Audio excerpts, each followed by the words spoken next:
Cymru Women's Sport was set up to connect, champion and advocate for women and girls in all levels and all aspects of sport.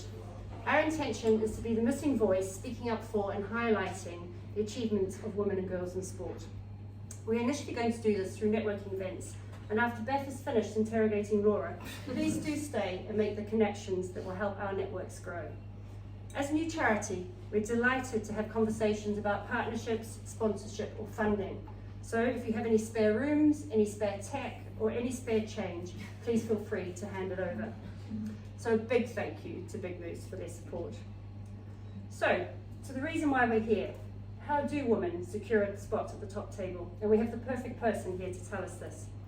Asking the tricky questions is Beth Fisher. Beth is a Cymru Board Member, Cymru Women's Sport Board Member, an international hockey player, presenter, reporter, and about to be an academic. Broadcasting to art is education's game. And she's talking to Laura McAllister, an expert in devolution, Welsh politics, elections and gender, a former Wales international football player and captain, 24 caps, and I believe responsible for getting kit, first on kit for the women's team. Laura was chair of Sport Wales for 6 years and a board member of UK Sport. A director of the FAW, last year she was elected onto the UEFA Executive Committee and was made Vice President. The first time Wales has had any representation in UEFA or FIFA. Deputy Chairperson of UEFA for Women's Football Committee and a member of its working group on gender equality. Thank you very much for giving up your time, and we're really looking forward to the next hour. Thanks, Laura.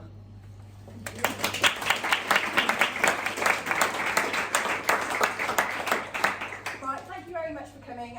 Can you all hear me at the back? Yeah, and hopefully hear us on the screen. It's great to see so many new faces today, and actually a lot of mix of men and women, because even though we are Cymru Women's Sport, we believe that actually the unity of being together will actually make us go further in our journey together. And it's really important that we don't exclude. We'll talk about barriers and how we can help each other today. And I'm really, really grateful that Laura, probably the most busiest person I know, but gives her time up for anyone who's joined us today. And I know you absolutely hate talking about yourself, so as any good reporter, I'm going to totally ignore your wishes. And listen, we all know who you are. We see you on the screen, whether it's talking about football or politics. But for those who don't know you personally, what makes you tick and what has started you on this incredible journey? Well, diolch yn fawr iawn, bawb, I ddechrau. Thanks very much, everybody, to start. Yeah, I mean, first of all, I do hate talking about myself.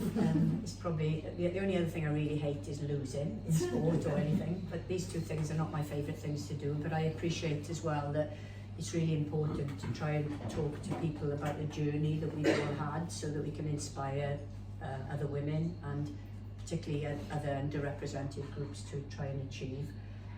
What makes me tick? I think I've done a lot of sort of self-reflection on that very issue over the last 12 months, particularly since I've been on UEFA. And I think for me, it's always about making a difference. I've always got to have a purpose. You know, I find I can't work without a clear kind of purpose of what I'm trying to do. And I think the purpose for me has to be about more than myself. You know, I work predominantly, although you wouldn't believe it these days, in academia. Don't tell the university up the road, you know, so I'm spending as much time in football as I am in academia at the moment. But academia is quite an individualistic profession.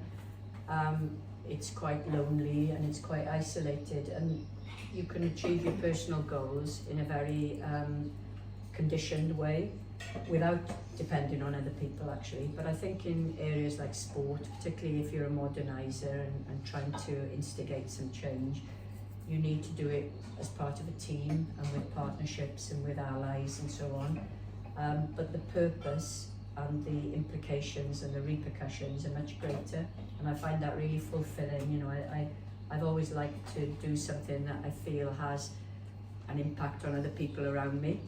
This sounds very idealistic, by the way, but I come from quite a kind of small p political family, and a very sort of ordinary working class family, and I think it all comes from values, doesn't it? So, you know, when I was growing up in Llynfi Valley in Bridgend, my grandfather was a miner, was chair of the NUM Lodge, activist in the Labour Party at the time.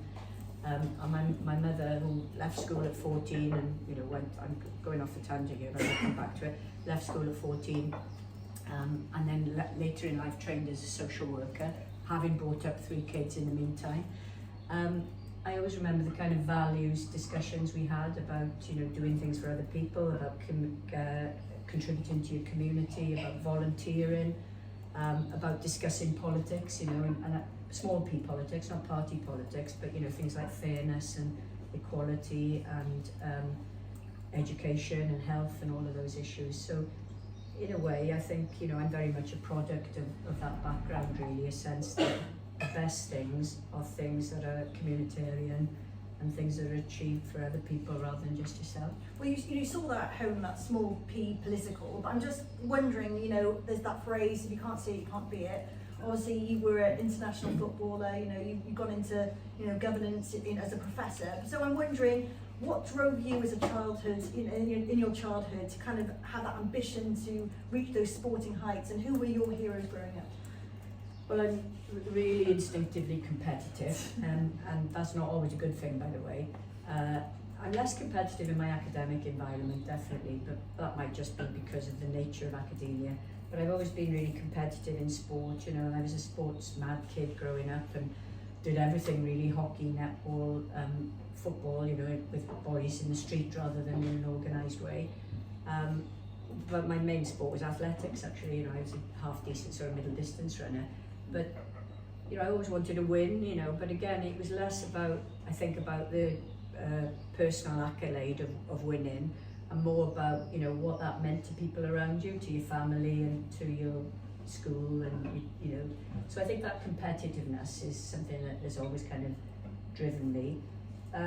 But I was also fortunate, as I said, coming from a family where my mother particularly, although my father as well, but my mother always instilled in us that we were as good as anybody else, and that not to be fearful of going into environments where people on paper looked better or stronger than you. And I always kind of mention this when I'm talking about my own background, but I went from Bryn Tyrion Comprehensive in Bridgend to do my degree in the London School of Economics, and LSE, for those of you who don't know, is, you know, very much, you know, Oxbridge in its intake. And I did politics, and in my year there were only 3 of us who hadn't gone to private school, and proper private schools. You know, you're talking Harrow, Eton, and of that type. And I remember my first week at LSE being completely, you know, intimidated and overwhelmed by people with very posh accents and seemingly much cleverer than us. But it's telling that the only person I keep in touch with from LSE was one of my best friends, John, was the son of a fishmonger. He was one of the other 2 who didn't go to private school, not surprisingly. But I remember him saying to me at the end of the first week, you know, he said to me, "Hey, these guys are not as clever as they think, are they?" And it was a really good exposure, you know, because I think in life, at one level, it's very easy to portray yourself as being uber confident and clever and, you know, intellectual and all the rest of it. But there are a whole swathe of people out there who might speak with different accents and have different mannerisms and different backgrounds, but they're every bit as clever. And that's the wasted resource we have, I think, at the moment, that those people never feel that they can do the things that people who've had more privileged education and backgrounds can. But I felt I was privileged because my mother always used to say to us, you know, what are you worried about? You're as good as these people, and, you know, you're better in some things. So I've always had a very deep inner confidence, and it's hard to, I think it's hard to articulate that, because, you know, I'm very much not arrogant, you know, and I'm not conceited about anything I've done or still do. But I am confident, you know, and I've never not believed that I can do something until I'm proven not to be able to do it. And even then I'll think, well, there's loads of things everybody can't do, so, you know, put it down to experience and do something else, really. And that support, I think there'll be a lot of us in this room who can recognise that. But I wonder about those kids growing up and now into young adults who maybe don't have that support. And how important are networks like this? I mean, if you look at this room, I think, if I'm right, we're an all-white room. For me, that's a huge problem when it comes to women's sport, not just in terms of administration, but also in terms of performance as well. Yeah. And, you know, if you look at the women's 4 teams, I think there's only 1 international who's, who's non-white. So if we're looking at barriers, you know, is support around childhood, you know, ambitions one, do you think? Well, we're definitely not there, are we? And you know, you've rightly pointed out, you know, that on race and ethnicity, you know, we're nowhere near where we should be in terms of elite sports teams, with a few exceptions, I guess. We've got more to do on that, and I think we've said this before. There's a danger, I think, if you're working in the field of women's sport, that you assume that we are naturally inclusive by virtue of being women. But you know, we need to be careful that we're not just replicating male environments, you know, in a female environment, if you see what I mean. We need to really think again about how we reach out to, you know, people of colour and people with disabilities and any people who are not like us, quite frankly. Because for me, that's always how you become better at what you do as well. You know, if you the business case for diversity is not about just seeing people who look like you or are like you. It's about the kind of experiential diversity that you exchange because people have different backgrounds. You know, the best challenges I've had in, you know, my professional career have come from people who've got really different backgrounds to me. And sometimes it may be the posh people that I was talking about a moment ago, you know, and that's good as well.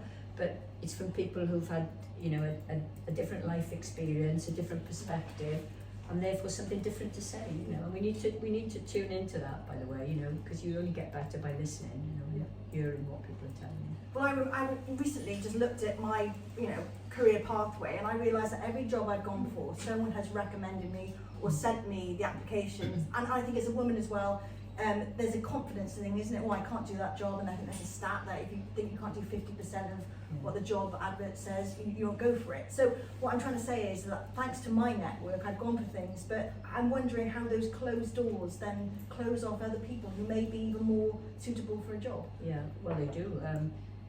And how do you get around that? Yeah, well, we all need to do better, as I said, and I think we all need to look at situations, whether it's employment or appointments. I'll give you an example. You know, the work we're doing within UEFA at the moment on the gender equality group, which I chair. We're looking at elected positions, appointed positions, and hiring positions. You know, and those are the three obvious areas of discrimination, basically, in any organisation. You know, how you get elected, because you know, in any, I should know this, is the field I work in academically, elections are not meritocracies. Obviously, you know, the best people don't come through in an election by and large, because that's not what it's about. You know, political parties control that environment. And everybody kind of knows that, but neither do they in appointed positions, because, you know, we have such unconscious bias, and sometimes conscious bias, by the way, about how we look at people in front of us, and we instinctively like people who make us feel good about ourselves, not people who challenge us. Therefore, it's harder for people outside to get, you know, into that space. And with hiring, you know, if you look at the figures for UEFA, and these are in the public domain, so I'm not saying anything out of turn here, I think if you look at the staff of about 700 in Neon HQ, about 38% of them are female, but so that looks okay. But then when you drill down, of course, where are the women working? You know, they're working at lower levels of the organisation, in administrative posts, not in director and leadership posts. And so we've got more work to do on all of that. But those are the questions we need to ask ourselves, I think. What are we doing to help somebody who wouldn't naturally come in front of us for a position? And how do we invest time and energy into those people? And you mentioned at the beginning, you know, that I hope I give time to help people around me, but I do prioritise, you know, women first of all, and amongst the people who ask for help, and I'll always prioritise people from Wales, because I think, you know, there's a big inferiority complex in Wales as well about, you know, being in the room, if you like. But maybe I need to do more as well, and think about, you know, whether those women from Wales are represented in more the women in Wales, because they're probably not. I mean, an interesting exercise Cymru Women's Sport we've recently done is that when we put an application out for board positions, everyone who applied was able-bodied and white. So we kind of made that a first priority, that we look at our network. And one of the things we've done is set a focus group which looks at black and brown women and girls in sport. And just by stepping out your one-person network, the talent, and you know, Jess at the back was there in our first meet, the talent and the knowledge that people have, that have gone missing actually made me feel really angry at myself. I'm really disappointed that we as a network in Wales have been carrying on a little journey and almost kind of being a little bit kind of shielded away from what talent there is out there as well. Yeah, I mean, yes to all of that, and let's think imaginatively about how we go about doing all of that. But one thing I will say, and certainly my experience in UEFA over the past 12 months has taught me this, we mustn't assume either that everyone sees this debate on equality and diversity and inclusion in the same way, you know, because when you work at international level, and obviously European level for me at the moment, there are lots of countries in Europe where, you know, equality is just not a thing, you know, literally not a thing. In fact, it's the opposite of being a thing, you know, in that kind of, you know, some of them are anti-equality for a whole host of political and social reasons.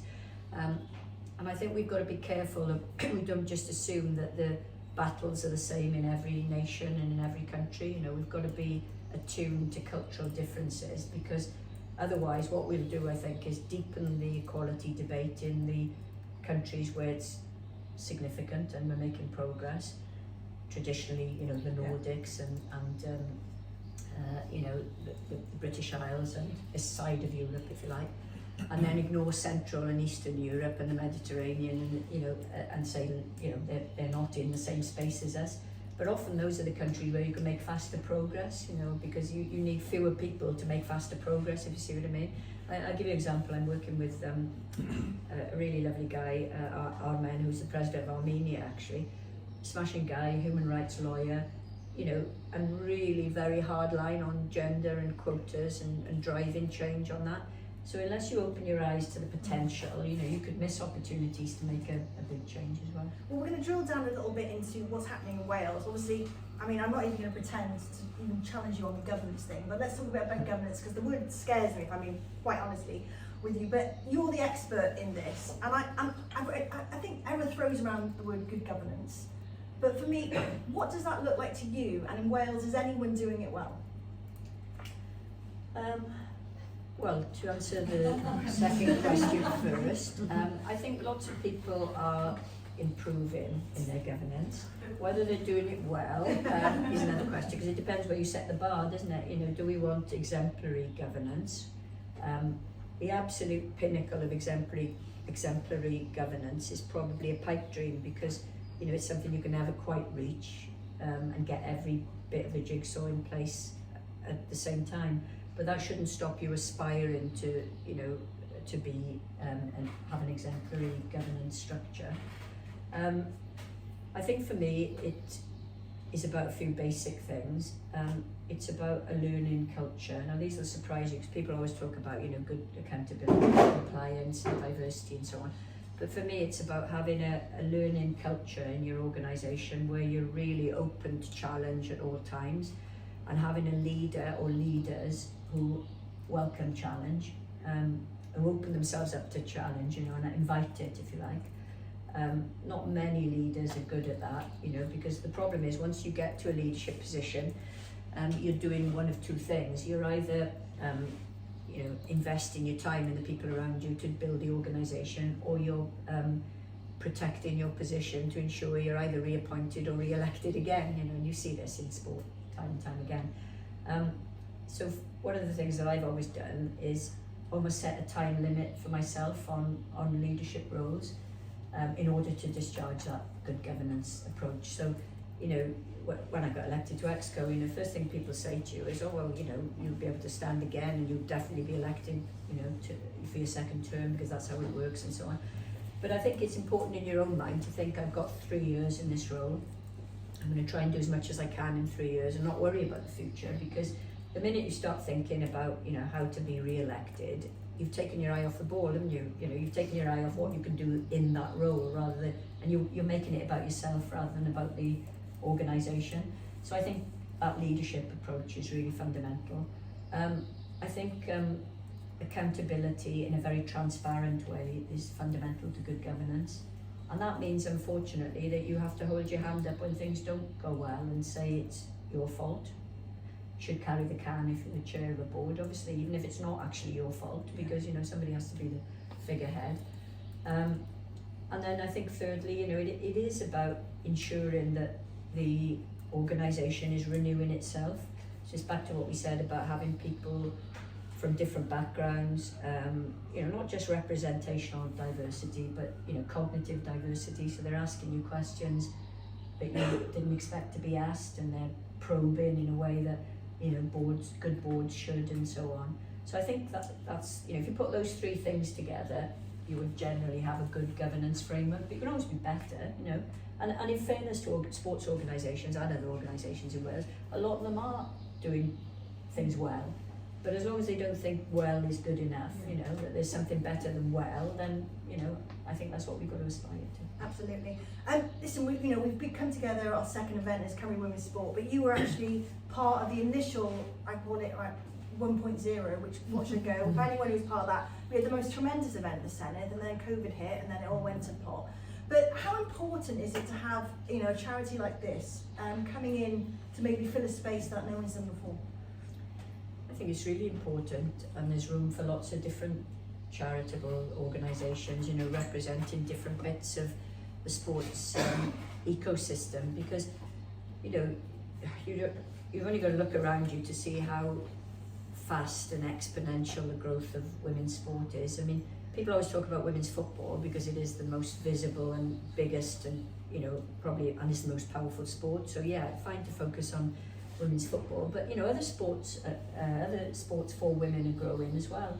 And we were at the boxing on several other people were in the room on Saturday night, watching Lauren Price annihilate, let's say, her opponent. And I think if you stopped and thought about that whole experience, it was a male undercard with a female male event, lots and lots of women in the stadium, but the normalisation of women as the headline act was really positive, I thought. I mean, you can criticise lots of things about staging and boxing and everything, but that in itself is a breakthrough, and it's the same with Women's Champions League next Saturday, yeah, that's right, in Bilbao, sold out stadium, 54,000 will be in Bilbao for that. And not just that, but the normalisation of that. So the Barcelona fans will probably be predominantly male, it won't be just women watching women's football. And I think all these sort of steps in normalising are really important.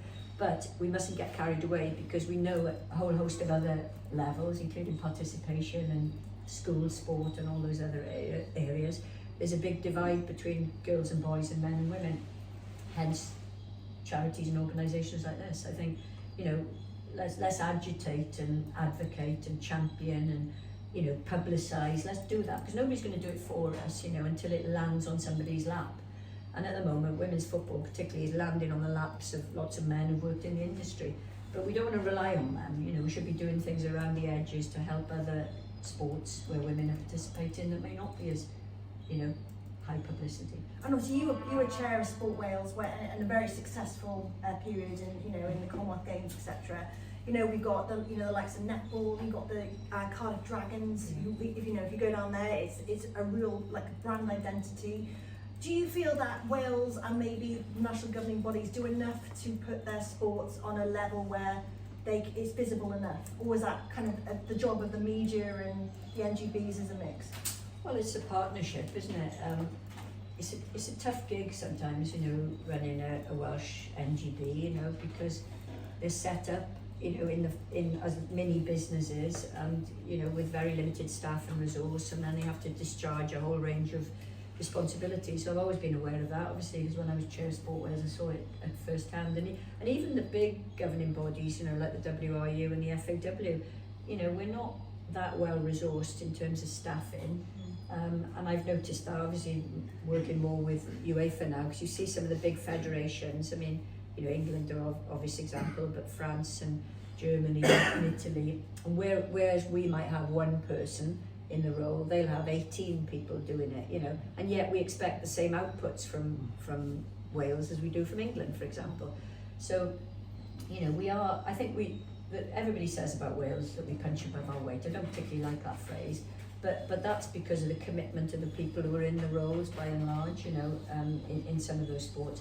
But one thing I will say, and you know, I'm not leveling this at anybody in particular, but we've got a kind of staleness about some aspects of Welsh sport where people stay in position for too long, and it's back to the point I made about recognising that you yourself need to refresh and move on, and sometimes just because you've been there for a decade, you know, and there may be no good reason for you to move on. You enjoy the job, you're comfortable in it, you're getting lots of pleasure about it from doing it, but you know, you do need to renew. And I think there comes a point where you are past your sell-by date, quite frankly, because you've been through so many cycles of doing the same thing, and you need to just get yourself out of there, even if it's to go back in at another time, you know.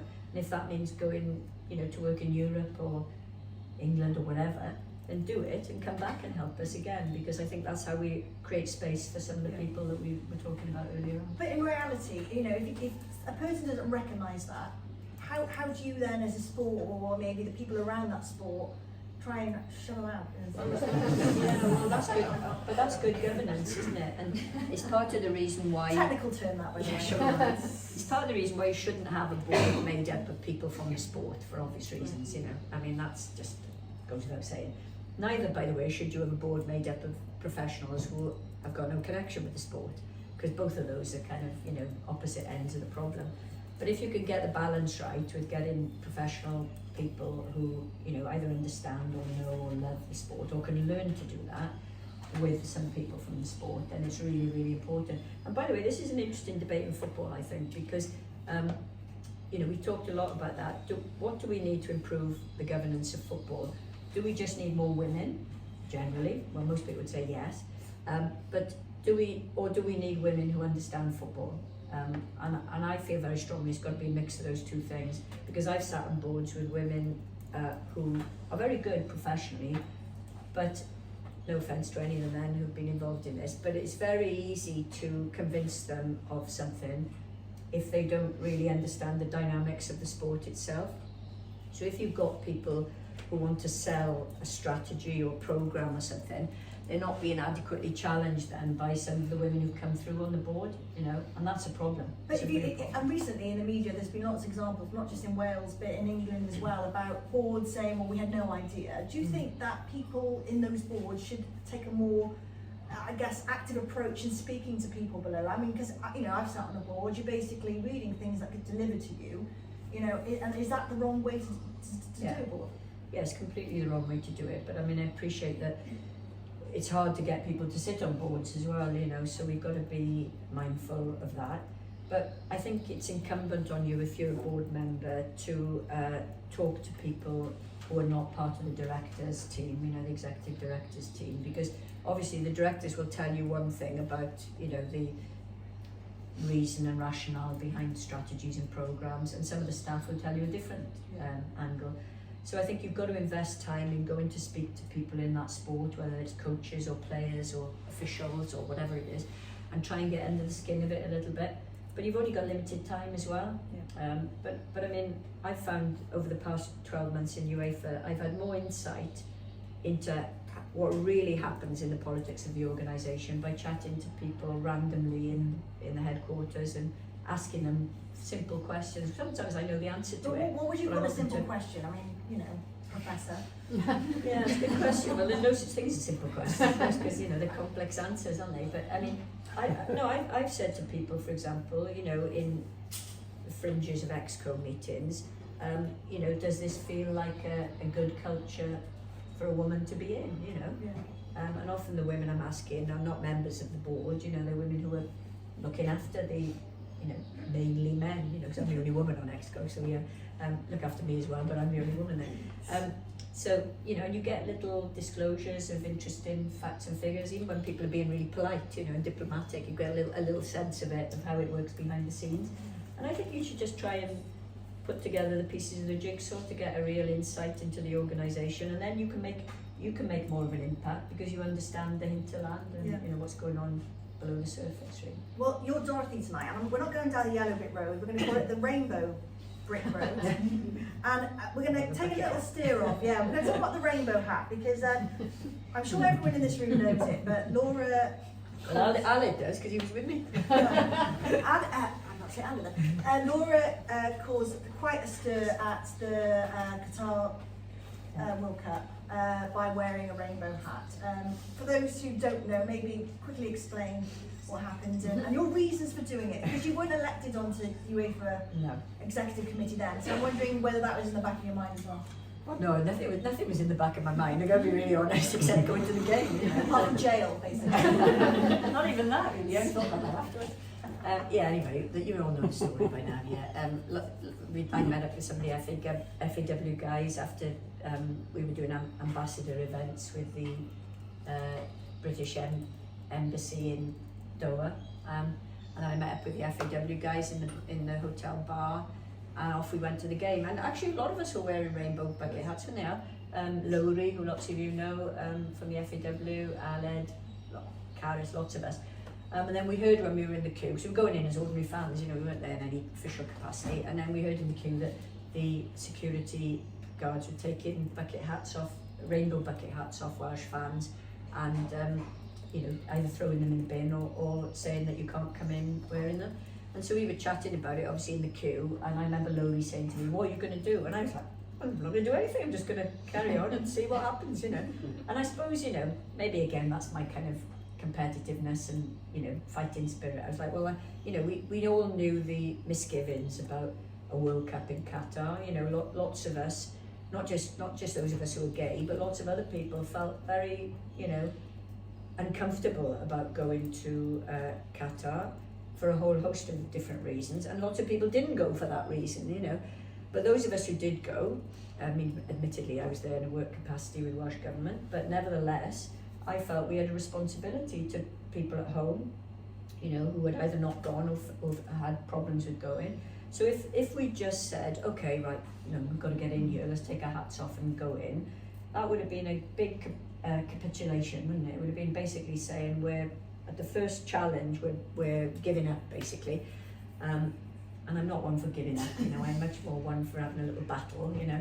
So battle we did, you know, and but to be fair, you know, apart from Lowry recording it, which as I said to you became S4X most watched clip of all time or something, you know, ridiculous. But apart from that, you know, we had no intentions with any of it, and I really didn't think through the consequences, because of course everybody at home was panicking, weren't they, knowing what Qatari authorities can be like.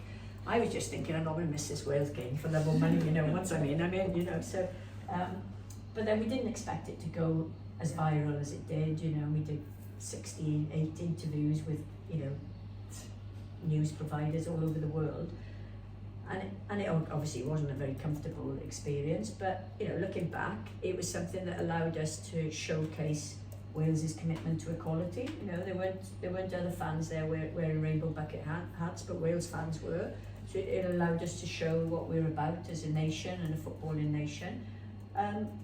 And at the end of the day, it was just a bit of personal discomfort for me, wasn't it? So. Well, I remember speaking to Lowry about it. You've met, she's quite a rule keeper, and I said, were you scared? She said, I was more scared of Laura McAllister, and they're telling me to take a video. So more than the authorities out there, which I think, you know, in a good way. And let's talk about UEFA then, because I mean, it was one hell of an achievement. It's almost a year, I can't believe it.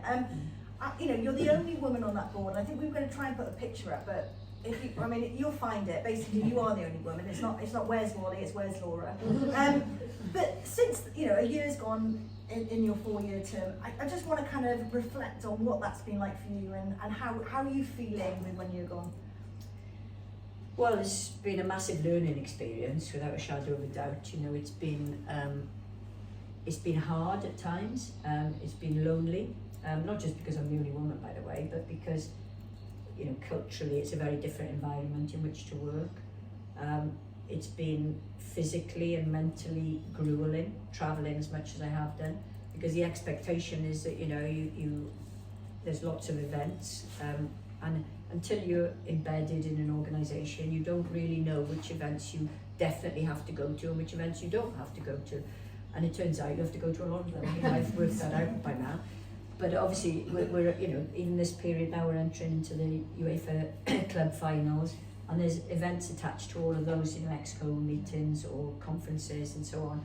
So, you know, pretty much, you know, I worked out that I'd been abroad at least every 2.5 weeks, you know, in the last year.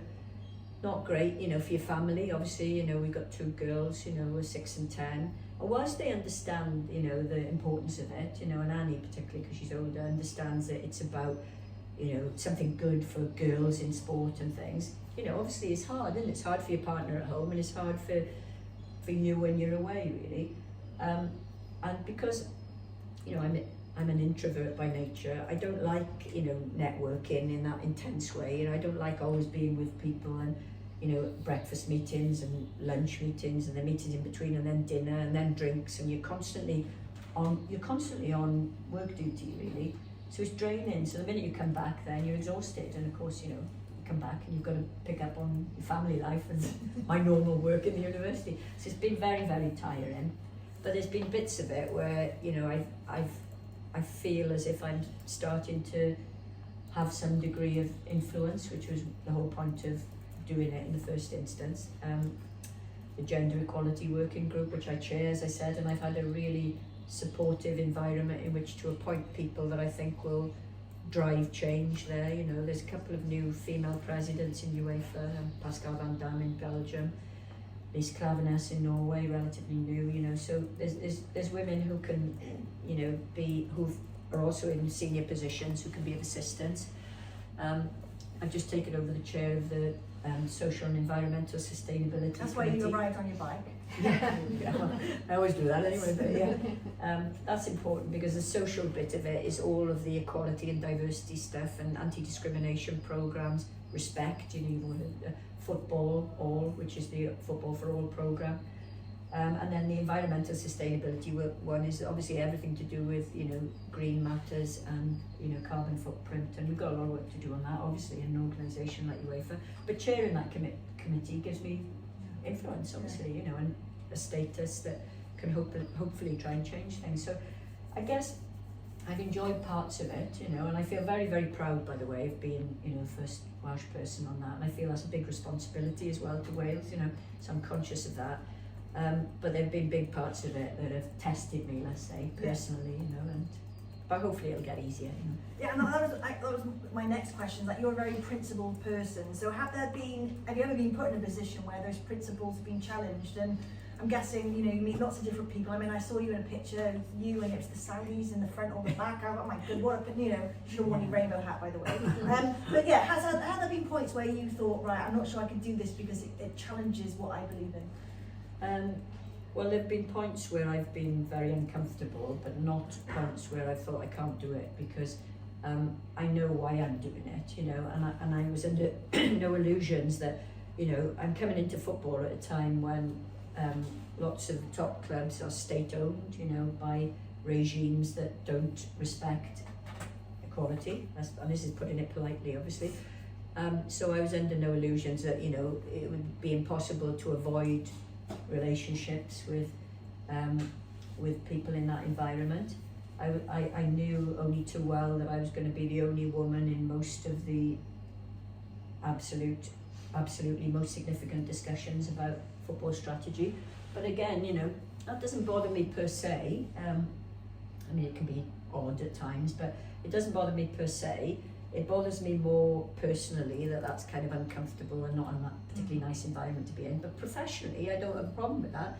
You know, I just think, you know, that's where we are at the moment, and it's part of my job is to show them that women are knowledgeable about football and sport, that we can hold our own in any strategic discussions, but that we're also team players. And if there's one thing I've learned over the last year, it's that you simply won't get anywhere in those environments unless you build allies and partnerships with other people. And sometimes you have to do it with people that you don't instinctively have much in common with, but you know, it's a means to an end. And I'm a total pragmatist, by the way, because you can have the best political ideals in the world, but if you never get close to implementing them, they're not much use to anybody, quite frankly. So you've got to carve a way between retaining the values and principles that are absolutely fundamental to you, whilst simultaneously coaxing people into your space, you know, and that's what I've spent the last year doing, and only with very limited success, but you know, it's early days yet, and I'm hoping that that will get a bit more acceleration. And I'm sure you've been in rooms and there'll be people in different parts of their working environment, you know, whether that's in sport or other sectors, where they've experienced difficult men and women. And I'm wondering whether you can give some advice on how do you handle obvious maybe discrimination or obvious bullying, and how do you then get that through to a point where you are still sticking to your values, but also, you know, at some point, let's be frank, securing and keeping your job. Yeah, there has to be a line in the sand, doesn't there? You know, I mean, if somebody said something that was, you know, overtly sexist, racist, homophobic, then I would call them out on it, you know, and hopefully in a polite and diplomatic way. Have you had to do that in UEFA? No, I haven't, to be fair. No, I haven't. I mean, it's not that type of environment, in fairness, you know. I mean, I've probably had more of that in other roles I've had than I've had in UEFA. I mean, there are plenty of good, really good people working at the top level of football governance, and there are plenty of real reformers who have attached themselves to, you know, the agenda that I would advocate, and are really thrilled that I'm on ExCo, you know, and tell me that. So, you know, that gives you a bit more confidence, really, that you are representing, you know, good people in the organisation that want things to change as well.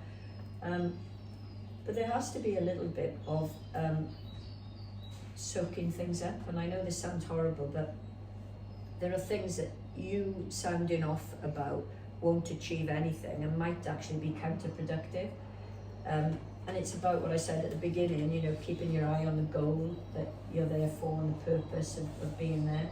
And if you're going to offend people and alienate people and therefore be kicked off the role that you have, or out of the job you've got, or whatever you want to phrase it, you're not helping anybody really, because 9 times out of 10 that will be filled by somebody who will challenge in the same way you do. So it's kind of carving that, you know, that route through it all. I mean, I remember Julia Gillard, you know, who was the former Australian Prime Minister, when she spoke at an event in the Senedd that I did like an in-conversation with her, and she said something really telling. You know, she was the first female Prime Minister in Australia. She's from Barry originally, and she was saying, I felt like every day I was walking down a very, very narrow path with potholes in it and alligators in a swamp below, and I only had to put one foot wrong and I'd either be in the swamp or the pothole. And that's pretty much how I feel, quite frankly. You know, I feel like every meeting I go to, I'm looking, you know, either side, trying to make sure that, you know, I'm bringing people along with any arguments but I'm that's making. Exhausting. Well, quite. That's I'd say I blame it on the travel, but that's probably more exhausting than to travel, to be honest. Yeah, but it's purposeful, isn't it? You know, it's purposeful. And as Julia said, you know, at least when you know, as you get more established in the position, the path gets a bit wider. You're holding hands with, it's very romantic, you're holding hands with other people who are walking down the same path with you.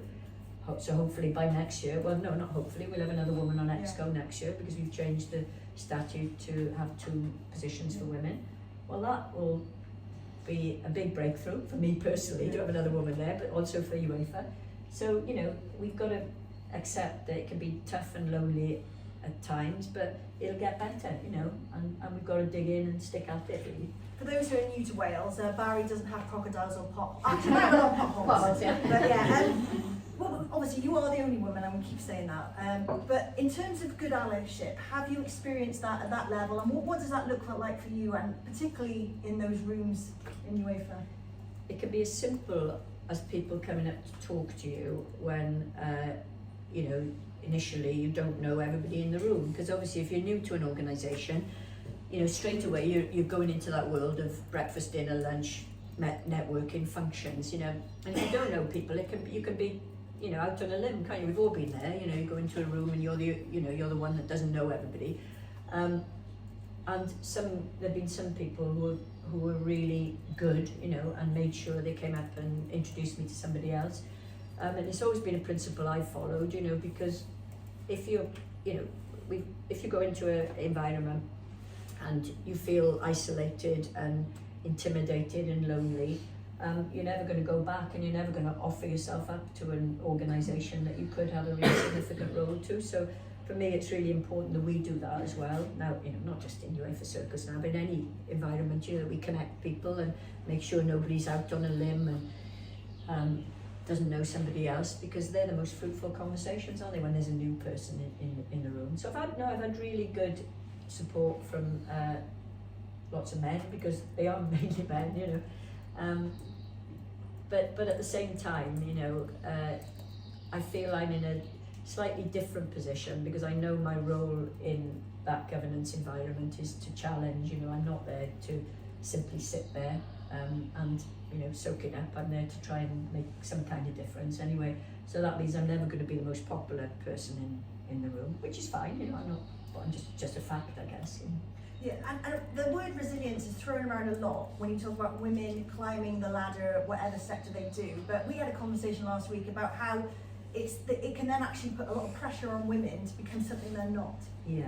I mean, there has to be a level of resilience, you know, but it depends how you define that, doesn't it? You know, because for me, it's about separating out the criticism that you invariably get on social media and, you know, mainstream media, I guess, and from the milieus you're working in. It's about differentiating between the people you respect and trust and like, and the people you don't give a damn about, you know. And if you can be really clear-minded about that, you know, if you're getting abuse on social media from people who you either don't know or you haven't got any respect for, then there has to be a way of blocking that out, you know, just like, you know, blindfold on and forget about it, because otherwise you'd eat yourself up, wouldn't you, and you destroy yourself, really. So that's a kind of resilience of type, I think. But the proper resilience comes from the fact that the people you do trust, the people who've got your back and watch out for you and respect you, will come and give you that support when you need it, you know. And I've had a lot of that over the last year, you know, from you, other people in this room, you know, Nev, people, you know, who I know care about what we're doing and want things to become better. And sometimes just a little text, you know, a message, when we've had some difficult debates in UEFA. I mean, you've heard about them. There was the whole Rubiales affair, there was the Russia affair, you know, where I was one of only 3 EXCO members who voted against allowing Russia. How hard was that to do? Yeah, really hard, very hard, particularly because it was presented to us in the meeting.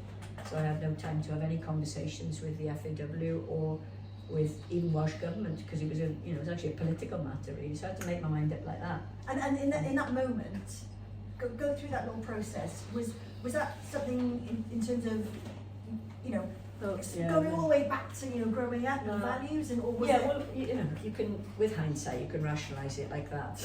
But you know, the truth of the matter was, you know, I had to make a decision there and then in a meeting on a really important matter, and my gut told me it was fundamentally wrong, you know, to let Russian teams back into European football while there's a war going on, you know. And okay, they were youth teams, you know, under 17s teams, academy teams, but the academy teams in Russia are run by the big state clubs, you know, which put in funds. I mean, luckily, when you work in politics, it allows you at least the knowledge of that. So you can romanticise a process, but I just felt it was wrong, you know, and I did what I thought was right. And there were a lot of repercussions to that, in truth. But, you know, I think, again, none of these things, they don't come without a price, okay, on the one hand, but they also come with a bonus that people respect you as well. You know, they know you're doing something because you feel that ethically it's wrong, and I think, you know, that's all you can ever do in these processes. And that's a lesson we can all take, is that actually sometimes it is trusting your gut, and actually the respect that you may earn in yourself and from others if you do that as well. It's all you've got. It's all you've got is a combination of your heart and your mind, isn't it? And, you know, ultimately you have to make a call in those circumstances. Right, we're kind of still, we're all right? I've had the bosses give me the nod. And we're going to go back to the state of the nation in Wales. Now, something I'm really passionate about is fighting for good causes and ensuring that everyone gets the accessibility, and not just at playing levels, but also within organisations. And obviously I recently did an investigation into a Welsh organisation into alleged misogyny and sexism. And one thing that struck me, and still strikes me today, is that what every victim wanted was accountability. And they found that they didn't find that, or have that in Wales when it came to organisations. Now, do you feel that the size of Wales in sport, media and government allows for the right check and challenge to take place? And is that, you know, is that something we can do better and something we are failing maybe people at as well? I don't think you can attribute it to the size of the nation. You know, it's more the culture of the nation, because small nations can be really high scrutiny and high challenge, just like small organisations can. It's more about the quality of the people working in them and the culture that they engender by being challenging themselves, you know, back to the governance model that I mentioned a moment ago. But there's a couple of things here which, you know, I mean, I've said this publicly anyway, so I'm not too bothered, but we're too singular in Wales in terms of our kind of political identity. You know, you heard me say before, you know, my grandfather was a Labour Party activist, but, you know, having one party in power for, you know, 24 years permeates the whole culture of the nation in terms of public appointments, in terms of the culture of operation, the receptiveness to scrutiny, all these things. It's not Labour's fault they keep winning elections, by the way. It's the fault of the other parties that they haven't, you know, they haven't challenged them. But nevertheless, what all of this has created in Wales, I think, is too small a leadership cadre that we recycle. I think there's been too many people appointed to senior roles who either don't have the skills to do it or almost hoodwink Welsh Government in some cases, other organisations in other instances, by presenting themselves as being kind of maverick or quirky, whereas they've got nothing to show for it, really. So I think we need to be more honest with each other. I don't think it's anything to do with size. You know, if somebody asks me an opinion, I will always give them, you know, my answer to but it, when I whether meant it's size, for right or wrong. You know. But you know, if you look at, you know, the South Wales Cardiff bubble, you know, Yeah. you only have to go one person who knows someone in government, media, sport. If there's a real serious problem going on and it's your best mate, are we in a place in Wales where we are, I guess, able to check and challenge and actually, to the risk of maybe a friendship or professional connection? Yeah, but they're not best mates, you know, and you know, with respect, I mean, if people are working in professional jobs, even if you know them as a friend, they're not your best mate. They are a professional person who is being paid and has a status from doing that job. So even then, I don't particularly have a problem with addressing some of those issues with people. You know, if it was one of my close friends who I thought was doing something wrong, Yeah. I would still be relaxed to have that conversation with them.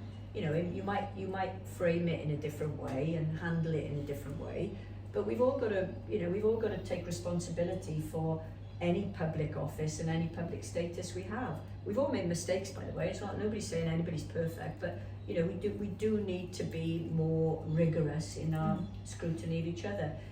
I get what you're saying. It can feel very cozy at times and very friendly, but I'm a firm believer in separating out personal and professional. You know, although I've got lots of, you know, lightweight friends in the professional environments I work in, my real friends are not those people. They're, you know, the people I grew up with and people I play football with and all the rest of it, you know. And I think you do need to separate out your life a little bit, you know, and ask yourself, you know, at all times whether you're still in that role for yourself or for other people. It's a good question to keep asking yourself, you know, am I doing this because I like this job, or, you know, I'm enjoying it and I'm, you know, having fun and I like the bonuses or the pay or whatever it is, or am I doing it because I'm still making a difference for the people that I'm meant to serve, you know? And I think that's a good question to ask. And if you do that, then you would challenge some of that. But you know, we need to speak up a bit more. You know, I mean, crikey, Moses, you know, I'm constantly amazed at how fragile people are in the political space when you say anything pretty bland to them. You know, anyway, I've never got that really. I think, but you've got to take it yourself as well. By the way, if you're going to give it, you've got to take it. So you know, that's kind of you know, at the moment as well, there's a lot of cuts going on in terms of funding, especially for sport in Wales. What's your view on where we are now, and is there a fear that you feel that going forward with those cuts, and how can we get around those? Or I mean, we've got literally 10 minutes, so we might have to do another seminar. Yeah, it's a massive fear, but it's one that's been there for a long time, you know, because sport has always been the easiest budget to chop. Sport and the arts, I suppose you'd say, wouldn't you? And despite our best efforts when I was Chair Sport Wales as well, we've never been able to really convince government that of the value of sport beyond sport, you know, so health and education, skills and inclusion. We've talked that talk for such a long time, but for a whole host of reasons we've never been able to persuade government that that is something that they need to think about. It's part of the problem of politics, isn't it? You know, short-termism and electoral cycles and, you know, how you spend money and everything. But for me, unless we really address the NHS and make it a preventative intervention rather than a sickness service, you can throw as much money as you like at the NHS and it will just soak up every penny, you know. But it doesn't mean the health of the nation will be any better. It will just soak up more money and they will spend it, of course, you know. So what do? I think actually there is a little bit of hope in Wales because the wellbeing and future generations stuff, whilst I think it's been poorly handled, gives us at least a kind of framework or, you know, an aspirational environment in which to work. But we need braver people in public office. Back to your previous question, you know, people who will challenge, who will get rid of some of the dead wood in most organisations and, you know, and bring in new people who can be a bit more critical and so on. But I haven't got high hopes for that. I mean, I'm quite an optimistic person, but I haven't got high hopes for that because we all know what the problems are in society. You know, we're going to have an epidemic of mental health issues without a shadow of a doubt, if we haven't got it already. And the physical health of the nation is worse than ever. So, you know, unless we turn around the NHS in some way, you know, I don't know how we're going to do it. And sport's got a role to play in that, is my point really. But Well, my last question on the State of the Nation was what would you like to see from the new sports minister? But I'm going to move on from that because I've got a better question, I think. And your best job, and I think I'm sure you'll agree, is being a mum to Annie and Bella. And I'm just wondering, and I hate this question, like, you know, what has becoming a mum done for you and all that. But in terms of, have they taught you anything? And how has that been for you? Because you are literally the busiest person I know. And how has that been quite hard on the heartstrings sometimes as well? yeah, it's been hard, but yeah, you're right. I mean, you know this, and everybody else who's got kids knows this. You know, they bring you crashing back down to earth, don't they? You know, because obviously they've got no conception of what you're doing when you're not with them. You know, if they see you on telly, they've got a little bit of a, you know, understanding that you're doing something. You know, that you're not just sitting in a hotel somewhere. But they don't really understand it, do they? And you know, and then there's little moments, you know, where I've heard Annie say, you know, in school or in a parents' evening, you know, my mummy's trying to help more girls play football or something, and that gives you like a little bit more, a bit of a guilt-free moment, you know, where you're not feeling guilty all the time about what you're doing. But more practically, it just makes you live more in that moment, you know, because, you know, when you're at home with them, you know, obviously you've got to give them your attention, and you might have 1,000,001 messages coming through, but you can't read them all straight away, and it gives you a kind of counterbalance to everything else you're doing, I guess, you know. And as you know, we've got a caravan down in Pembrokeshire, and for me that is like such a, you know, it's become almost exaggerated in my mind as a way of switching off. I know it could be anywhere, you know, it could be in Porthcawl for that matter, but it's the fact that once you go down there with the kids, it's proper old-fashioned style childhood. You know, they're out playing on the site with other kids, you know, till it gets dark, like we used to when we were kids, and obviously you don't do that in Cardiff anymore. It's you know, it's going and sitting outside a pub even in the winter, you know, by the sea, and all those things that just for your own well-being are really, really important. I think if you've got kids, you make the effort to do those things, don't you? So I'm wondering whether now you've got two girls, especially when you're in that room in UEFA and there's, you know, you're thinking about the next generation, does it, I think for me definitely it's gone, oh my God, this isn't for me anymore, or maybe your friends, this is for your daughters. Yeah, I always kind of felt that anyway, to be honest, you know, because I've always felt the kind of investment was for, you know, the generations of girls that were coming ahead of us. And if you ever need, you know, if you ever need convincing of the need to do what we're all doing in this room, then you should look at the school playgrounds, you know, because it's a depressing sight still, you know, the way that the boys will be clustered around playing ball games and the girls won't be, except for one or two girls who are good at, say, football, because they like I was when I was a kid, because boys will, you know, happily accept the good girls to come and play with them, but the girls who are less good, and as I've said a few times, we know when we've cracked it, when less good girls are doing sport in the way that less good men are doing sport now, you know, men and boys, that's when we'll have cracked it, but at the moment we haven't. So that's a bigger inspiration for me, and obviously for my girls, but for all girls really, that it's the same, you know, level playing field for them to just take part really and enjoy it. Last few questions, Emma, the producer. Sorry, I think we need to wrap up the All questions. right, we'll last three, we'll be quick. Right, I want to answer. Right, for me, you've been, I've known you for years, but you've always like given up your time. But I'm just wondering, you're a professor, so who is your teacher? Who do you go to? Oh, I've got loads of people to go to, you know, really sound people who've helped me along the way, you know, Dame Teresa Rees, who we lost last year, lots of you will know, who's a great equality campaigner, was my mentor as an academic throughout her life. Absolutely fantastic. Rhiannon Richards. They sound like really powerful positions, but of course I've known Rhiannon since she was, you know, a young girl. So Rhiannon is boss of BBC Wales now. So, you know, again, it's back to this point, you know, don't make your friends in professional environments, you know, make them, and then if you stay with them, they're real friends, aren't they, you know. Yeah, and lots of my family, you know, who've also kind of, you know, been there to help in lots of regards. But, you know, open yourself up, I guess, to taking advice and, you know, having help from people along the way, really. And last question, for the woman who seems to have done everything, is there something you want to do? What's next for you? What would be that ultimate? You know, I never think that far ahead. I never have in my career. I've always just seen what's available, and, you know, when I like the sound of it, I've tried to do it, you know. But I think deep down, although I probably hadn't computed this, and I remember Annie said it, we were talking about it on the weekend, when I got elected to Exco and Laurie and the FAW guys presented me with a shirt after the women's game. It was about 2 days after I'd been elected with my name on and everything. And our kids were there.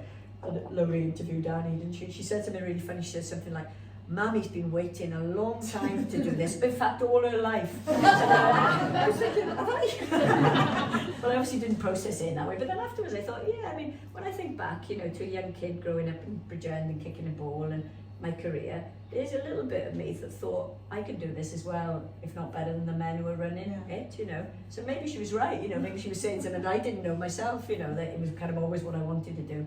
So, you know, when you're doing what you want to do, maybe you shouldn't think any further. Give it a rest then. No, if you ever speak to Annie, she gives you lots of advice, trust me, she's an incredible little girl. Well, listen, I'm going to end on one newspaper described Laura McAllister as the most influential woman in Welsh sport. Well, I would argue that I think she's the most influential person in Welsh sport and beyond, and it's been an absolute honour. I know we talk a lot over WhatsApp and beers, but it's been a real privilege, and I hope everyone's enjoyed that. And I think we've got time for questions? Yeah, just about. Oh, we are. Right, we'll run. But anyway, round of applause for Laura McAllister.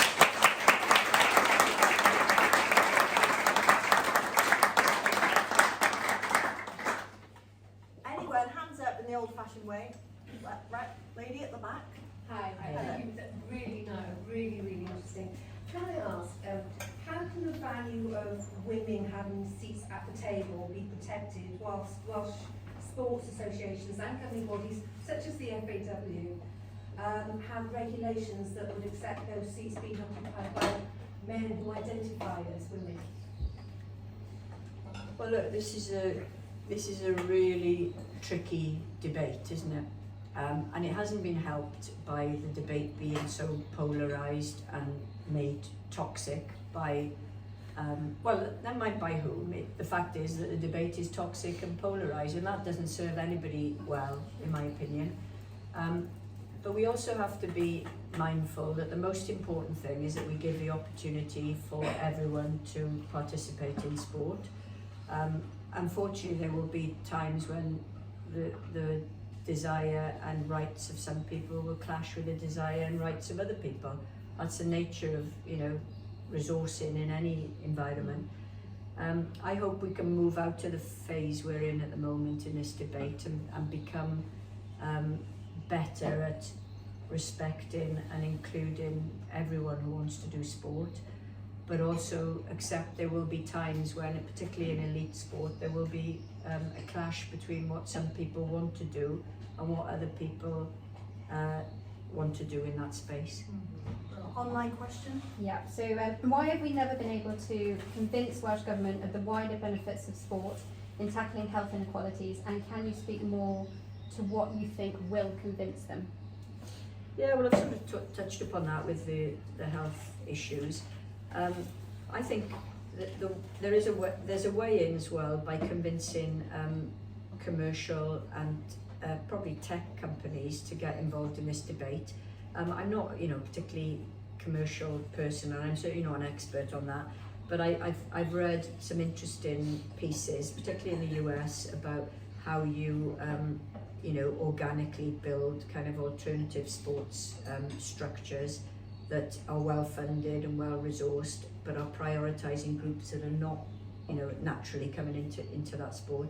I'd like to think they would offset some of the pressure that is on government to provide, because the truth is Welsh government is never suddenly, or any government, is never suddenly going to find a big pot of money at the end of the rainbow. So we've got to think about ways of commercialising sport, or at least drawing in money from private companies to give us that kind of protection, so that we don't lose what we've built up in the infrastructure of sport. Yeah.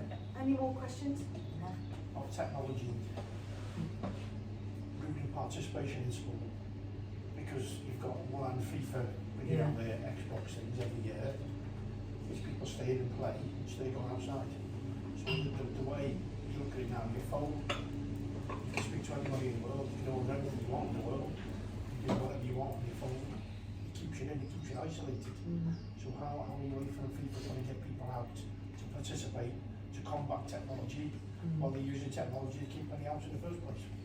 Yeah, I mean, Sorry, Laura, can you just summarise the question? oh yeah, about FIFA and the game now, FIFA we're talking about, and whether technology is a barrier on doing activities outside. I mean, I don't think there's any doubt that technology is a challenge, and especially with kids, to try and coax them off their phones and their iPads, and we've all been there with our kids.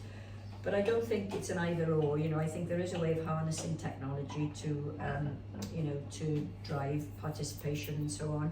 The kind of personalisation of sport now, so people can monitor their own progress and their own advancement and so on. Well, we didn't really have that even a decade ago. So I think it's about using the good bits of technology now to help, and monitoring that we're not making the bad bits of technology prevent people participating. So the truth of the matter is, isn't there, and I think we've got to sell here, doing sport, nothing beats doing sport. What all of us who've done sport, whether it's at a high level or a low level, nothing beats that really. Being a coach or a referee or an official or a governor, it's great, but it doesn't beat doing sport. And if we could capture that and sell it to kids who are not doing sport, all our problems would be solved overnight, wouldn't they? But maybe we need to just become a bit more, what's the word I'm looking for? Evangelical about reminding people that the pleasure you get from playing five-a-side, or game of walking rugby or badminton, anything. Well, five-a-side, one of my first games, Laura invited me to vets. I'd never played football before, and she actually tripped me up, and I flew purposely, I swear, into a wall, and I got concussion the next day. Talk about competitiveness, never go to bed. Any more questions? Come on, there must be. Probably a bit of a selfish question actually. So I've got a daughter who's 18, 17, 18 in July, never done sport. A wife, never done sport. I assume that the grandmother, the sister, has never done sport. How are we going to break the cycle? How am I going to get my daughter to encourage her daughter to play sport? Because my wife is the exact opposite. How do we break that? Yeah, it is really tricky, isn't it? And obviously this is generational, and but it's compounded really by the fact that the school system is not encouraging girls to do sport in a way that they want to do sport, because those of us who are from sport like the purity of games and competition, but that's not for the majority of girls, obviously. And it's getting better, isn't it? We all know, and Sports Wales guys here can quote the figures, but we know that other sports are getting traction and exposure. Some schools are brilliant at providing, opportunities to do everything under the sun. But I think we've got to create a different cultural mindset as to the normality of doing sport, so that, family-wise, if you look at, the Nordic countries, and I often talk to them in UEFA, it's very much a family activity that you all go and do something, not necessarily the same sport, but you all go to a place where you can do some sport together. And we're not very good at that. We kind of go and either watch from the sidelines, or we, leave the kids there and disappear and come back, it's a big cultural shift, that is, isn't it? But I think schools are absolutely instrumental. Schools are the answer to most things, quite frankly. You know, they genuinely are. It's just the problem is they're not equipped to do half the things that we're asking them to deal with. But schools are the answer, because if you, all of us will name a good PE teacher that encouraged us to become the sports people we were. I mean, I had 2 international hockey players as my PE teachers. And you chose football. And they went mad about me not choosing hockey, by the way. But, you know, they encouraged me to do everything. And schools, we have to invest more in PE in schools. We just simply have to. It's absolutely critical. And we have to get more women teaching it, and we have to get more women who are not athletes themselves, just passionate about being physically active. I think that's one of the things, isn't it? Because we all remember the brilliant PE teacher, but that brilliant PE teacher probably wasn't the brilliant PE teacher for the boy who's rubbish at rugby, or the girl that wasn't. They were probably actually the exact opposite. Yeah. And we need to do what you said, is to get people involved who are passionate about sport, may not have been brilliant sportsmen themselves or sportswomen themselves, that can bring people through and kind of say, well, actually, do you know what? Listen, you don't have to be in the first, second, third, fourth, 15.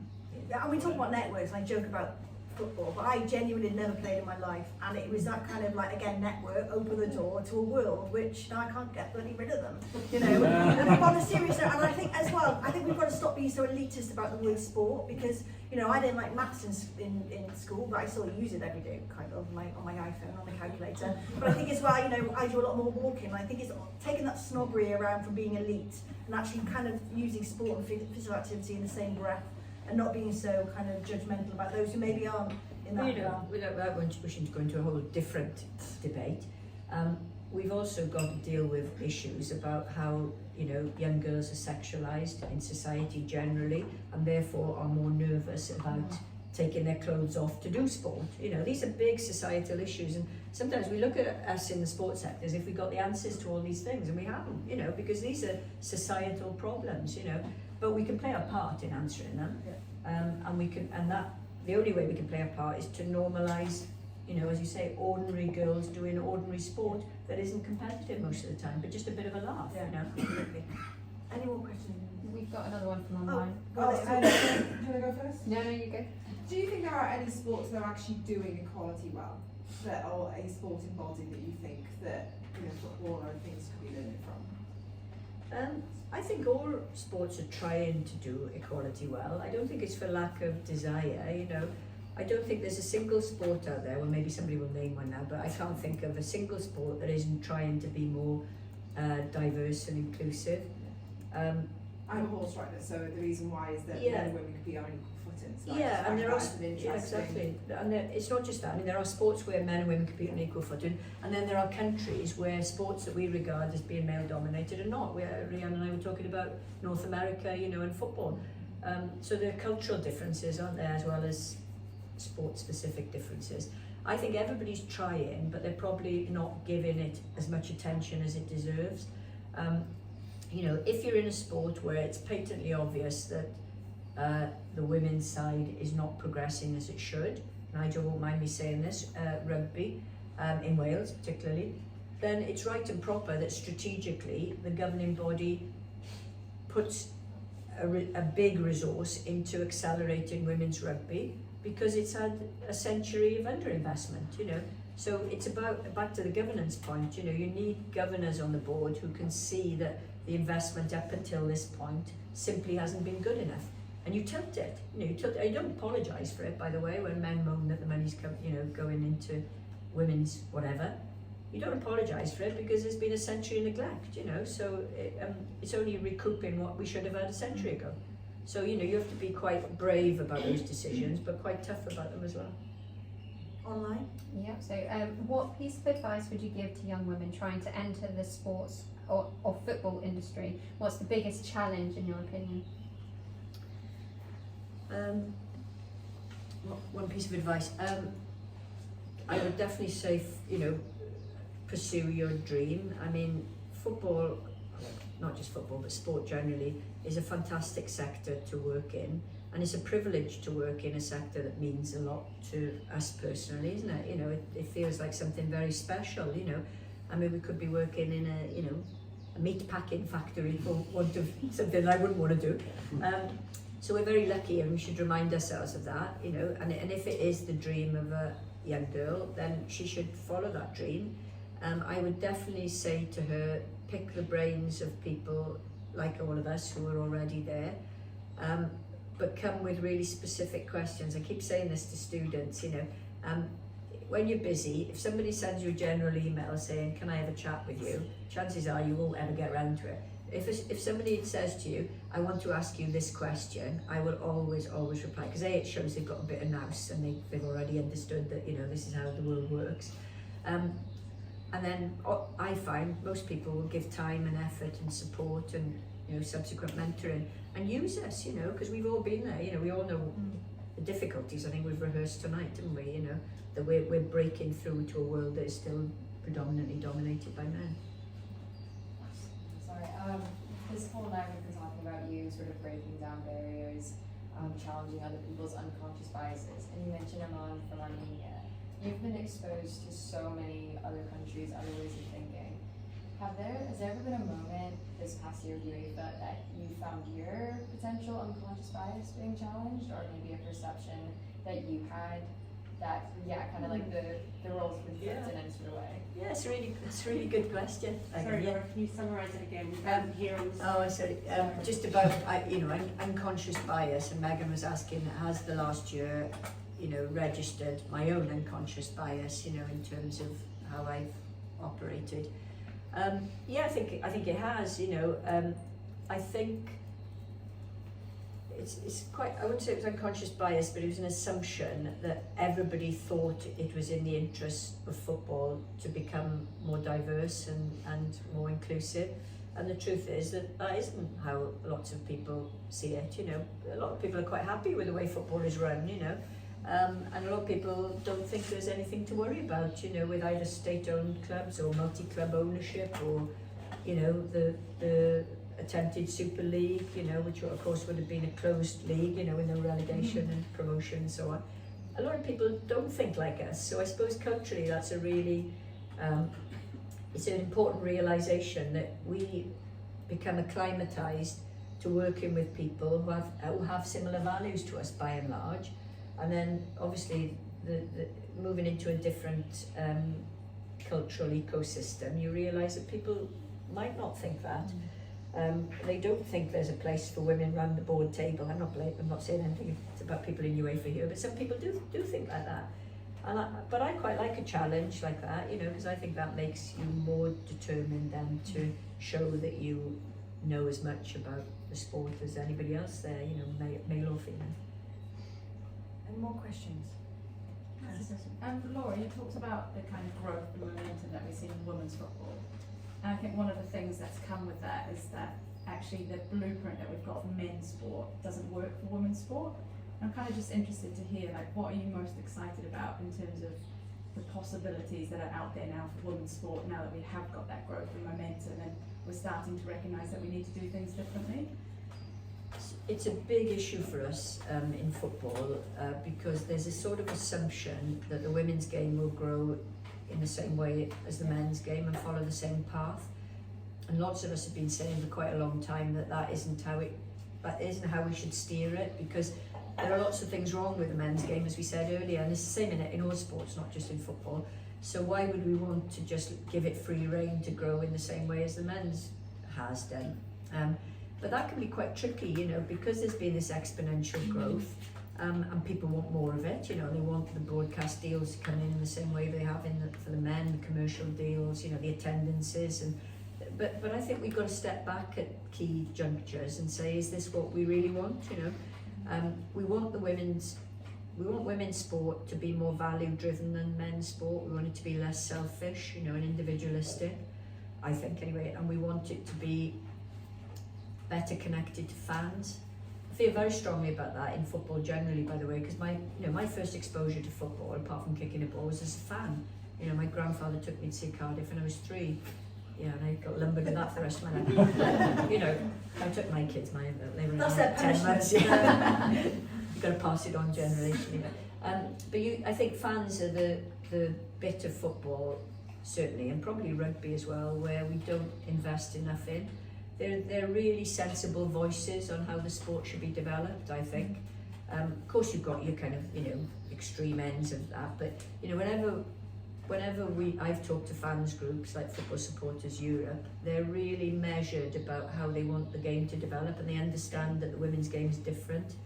And we've recently, in my committee, Sustainability Committee, we've appointed 2 fans to the board, from FSE, Football Supporters Europe, and they're brilliant because they talk very differently about the game and the issues about fans travel, sustainable travel and things. So I guess it's things like that, how do we incorporate different voices, and then we can ensure that the game doesn't just replicate the worst bits of the men's sport. One more question, anyone? Right. So we need to wrap up now. Yeah, go on. So I'm just going to bring us back to the title of what we put this event together. What can we all do in this room to ensure that more women get their seats around the table in sport? First and foremost, put your hand up to do it. You've got to, you've got to stick your head above the parapet to do it. And there's lots of people in the room, I know have done that, and said they'll go for things and have gone from strength to strength then, because they may not have felt that they had all the skills initially, but they've learnt on the job and become brilliant at what they do, So put your own hand up first. Make sure that if you do get appointed, elected, hired, whatever it is, that your first task is to bring somebody else on with you. That's what we managed to do with UEFA, 2 women next year. Not great breakthrough, but it's double what we got now, so put it in perspective. So put your hand up. Men who are already in positions of authority, ask yourself on a weekly basis, are you treating the women around you in the way that you're treating the men? And are you giving the same credibility and support to women's sport that you're giving to men? Is there any automatic bias towards men's sport because you've always done it, in that way?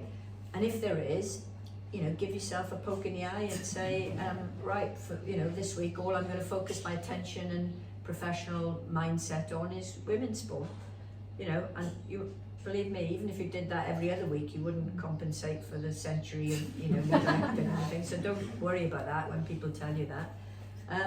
And then finally, I think, make alliances with people that you don't know here, because there's quite a few faces I don't know, well, faces I do know, but faces I don't know.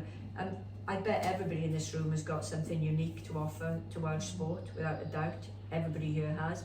And let's not let anybody get out the door without knowing what that is, so shut the door now. And let's find out what it is, because No, well listen, thank you very much, Laura McAllister. Big round of applause.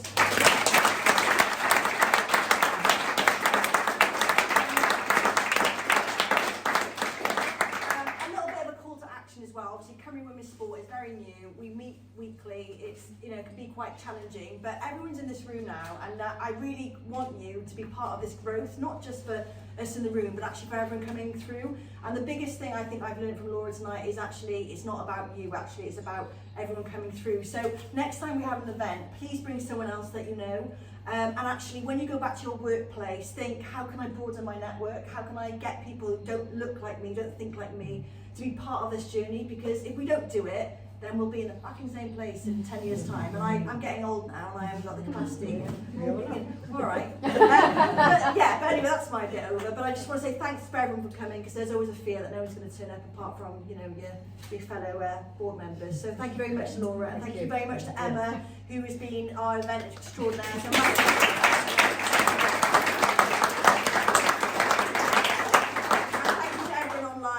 like a red dwarf, hello over there, So and back to Leo. Yeah, just to echo what Beth said, thank you very much, and particularly thanks, Laura. I think one of the things that will stick with me is that you said at points, I felt uncomfortable, but at no point I didn't think I could do it. And I think that's a really important thing to take away from tonight, that things don't have to feel comfortable for us to be making progress, to be going forward. When you came in, you would have been given one of our snazzy little business cards. It's got all of our socials on it. Have a look at what we're doing. We're just starting out. If you like it, then forward it on. We could do with the support. The bar is open. There are people here that you don't know, so you can create alliances. So please stay behind, have a conversation, meet some new people, and join us on the movement.